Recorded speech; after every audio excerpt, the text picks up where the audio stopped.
Hey guys, it's me. It's Queen Osset Haru, and thank you for joining me for another wonderful edition of Ask an Aquarius. If you haven't already, please hit the red subscribe button, smack the bell, give this video a thumbs up, pass it on to somebody else who might want to see it too, and leave us a positive comment in the comment section.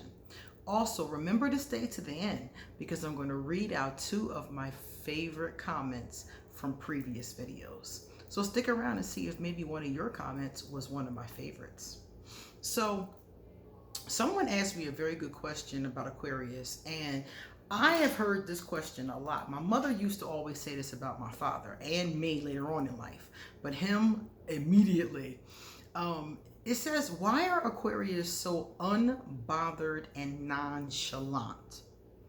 I've heard this said about Aquarius so many times. As a matter of fact, I was in a group the other day, a Facebook group, and people were talking about how Aquarius are not as agitated, I think is the word, during this pandemic as some people are. Now, this isn't to say that all Aquarius are nonchalant. This isn't to say all Aquarius are unbothered. It's also not to say that there aren't things that we are bothered with and very concerned about, because that's true too. But it's just to say that in general, many Aquarius are not paranoid. Many Aquarius are not constantly, upset or worried about something, Even if we're concerned about something, we don't usually take it to the level of worry. Many Aquarius know that worry doesn't help. Anybody that knows the law of attraction knows that worry doesn't help. Worrying is actually the wrong use of your energy. When you're worried about something, you're usually drawing something more negative towards yourself. It's smarter not to worry about something, but to think positively about the situation and think of positive outcomes that you want to come from the situation. So a lot of Aquarius, especially those of us who are into like metaphysics, a lot of us know that. So we don't worry and get upset and the sky is falling. That's not really an Aquarius thing. Aquarius are usually more, we go with our guts and we go with our instincts. So if our gut instinct is telling us everything is okay and just be cool, we're just going to be cool. We're not that type of sign in general, depending upon whatever things you have in your chart. But most of us do get this rep for being unbothered and nonchalant. I'll give you an example. Me and I used to be in a relationship with this woman, and we got into an argument because of a bill. The bill was due. It was the insurance bill. The bill was due and she was frantic. It was due in like 3 days. We didn't have the money for it, but I was working at the time. I was a waitress at the time. So I pretty much figured that in tips, I would have the money for the bill by that 3rd day. So she was frantic about this bill. And I was like, dog, being frantic about the bill is not going to get the bill paid. And she was so mad at me for saying that. She was pissed. You don't never care about nothing. You always nonchalant is what she said. And I'm like, no, I just know that freaking out is not going to make it any better. Freaking out is not going to get that bill paid. And that's the bottom line. And I guess because I've been in so many emergency situations, at that point, I hadn't been in as many emergency situations, but I had been in a few because I had worked security. So I think that maybe for me, at that point, I didn't know a lot about the law of attraction, but I did know that staying calm in a crisis helps you get through the crisis 9 times out of 10 better than if you panic about it. So many Aquarius are aware of that. So people think we're nonchalant, unbothered, don't care. I hear all kinds of things people say, but I'm like, actually, it's not true. We just know that worrying is not going to help. We know staying calm is going to be the best thing to do. We know that thinking positively versus thinking negatively, pessimistically is the right way to go. Even, I know for me, because I do work with the law of attraction, even if I think something's not going to go right, I don't let myself say that to myself. I'll be like, no, it's going to be okay. And I keep telling myself, focus on what you want to happen, not what could go wrong. Because again, that usually draws to you something going wrong. So we get accused of this all the time, but it's just simply not true. It's just that our worldview is different. And remember, I said about our instinct, our gut instinct.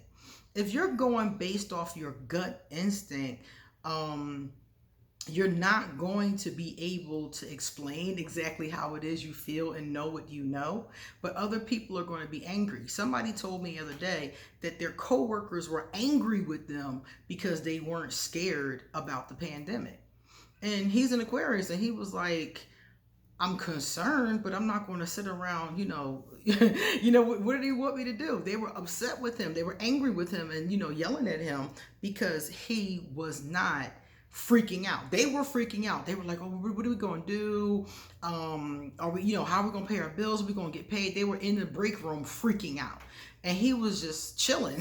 He was just kind of standing there, just kind of chilling. And somebody yelled at him like, you don't even care. You don't care about nothing. You so nonchalant. Da, da, da. And they didn't even know he was an Aquarius. They just yelled at him because he wasn't freaking out.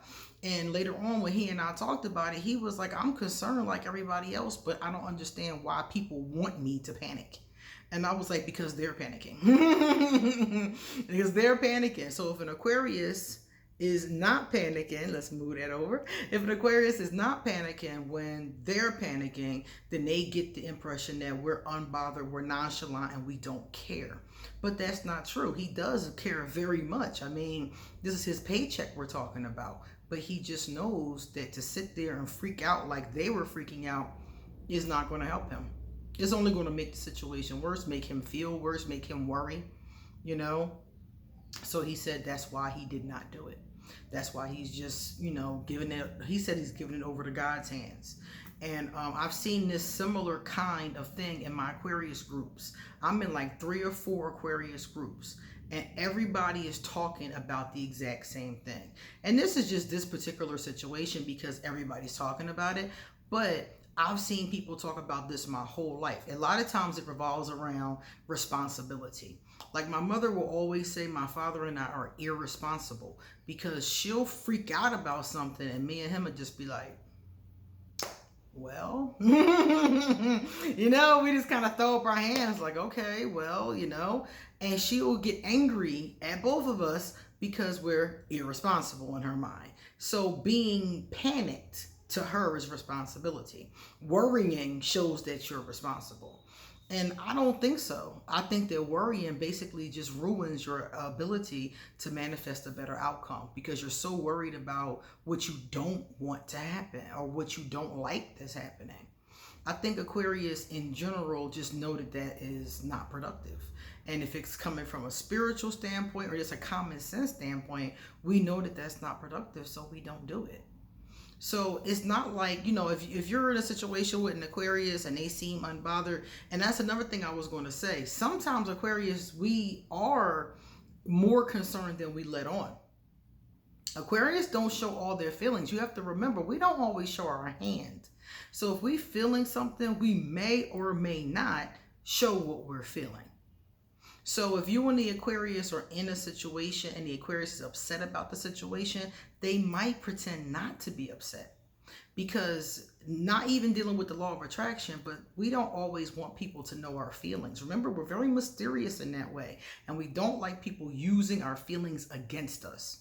So sometimes you might think the Aquarius is unbothered and the Aquarius is very bothered, but they're not going to let you know that they're bothered. So it really depends on the situation, and that's simply because, like I said before, a lot of people use your feelings against you. If they know you feel a certain kind of way about something, they'll either use it to mock you or they'll use it against you in some kind of way. And if an Aquarius doesn't know you or doesn't trust you yet, it's very common for us not to express our feelings. And sometimes we just don't feel like it's worth it. Like in the case of the bill. If I can't do anything about this bill, why am I going to sit here freaking out with you about the bill? The smart thing to do is to go make some money. That's the smart thing to do. Keep positive and try to go make some money. That's the smart thing to do. So she seemed like she thought I was unbothered by it. I was very concerned. This is the insurance on our car. Of course, I'm concerned that we have insurance or not. But I just didn't feel like sitting there crying about it with her or bitching about it with her was going to help. My conclusion was to just stay calm and try to get that money up. So a lot of times for us, it's just not the logical, it's not the logical thing to do. So basically that's a big reason why we don't do it. And we don't always show our feelings. It's none of your business how I feel about something sometimes, Some people, they want you to tell them all your feelings and all the things that you think about something. And sometimes that's just not safe. So an Aquarius will kind of play it off in those cases, like, oh, I'm cool, and then go home and deal with it, or not deal with it at all, knowing some Aquarius. All right, guys, let's take a look at my favorite comments. Miss Bridges publicly subscribed to me 10 months ago. That's what's up. She said, Queen, I agree. Drop them if need be. Go where support is given. I was talking about the other day in a video how sometimes family and friends will abandon you, especially if you come out about your sexuality, or if you come out about anything. If they find out something about you, period, they don't like, sometimes they'll drop you. Sometimes they'll just keep talking smack about you, that kind of thing. So Miss Bridges is responding to that, and she agrees. Sometimes you got to drop people and you got to go where support is. If you're not getting support from your family, go create another support system with your friends. If you're not getting support from your friends, you need new friends. It's always people willing to support you. That's one thing I did learn over time. When I was young, I felt alone. I felt very alone when I was a young girl, 12, 13, 14. I felt alone, like I had no one. But the truth is that I did find a support system. I did find people, lots of people, who were willing to support me and be there for me as I got older. You have to look. Support is there. And the last one is from Siobhan. Siobhan said, a humbling partner who fortifies me. Aquarius moon in the second house. The other day in the community section, I posted a thing where it tells you, based on your moon and which house it's in, the kind of partner, romantic partner, you would do best with based on just the moon. And Siobhan's is a humbling partner who fortifies me. Now, some people are like, what do these terms mean? A humbling partner is somebody who keeps you humble, somebody who keeps you honest, somebody who keeps your ego from getting so big you can't walk through the front door. Somebody that can look you in your eye and be like, yeah, you got a lot of money now, but you used to be eating ramen noodles back in the day. Don't get it twisted. Don't ever let your head get so big that you don't realize you're human like the rest of us. So Siobhan needs a humbling partner who fortifies her. So not only is this person humbling her, keeping her honest, keeping her ego in check, but they're also helping her because they're fortifying her. They're her backbone. They're helping her stay strong in times of weakness. So she needs somebody who's equally in both places. Now, based on your moon sign and what house it's in, we all need something different in this area. But this is what Siobhan needs. So I think mine said a decelerating or de-escalating partner who accepts me. That's what mine said. So I need somebody who keeps me calm or helps me stay calm, I should say. And when I'm out of control, throws holy water on me. When I get too hot, I need that kind of energy who accepts me as I am.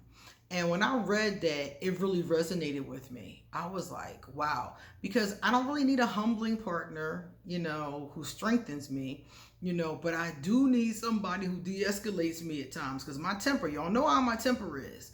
And I do a good job of keeping it in check. But it would be very helpful to have somebody around who is a good de-escalator, who can calm things, slow things down, somebody who's an escalator, somebody who sets things off, and I'm already set off with my Sagittarius moon.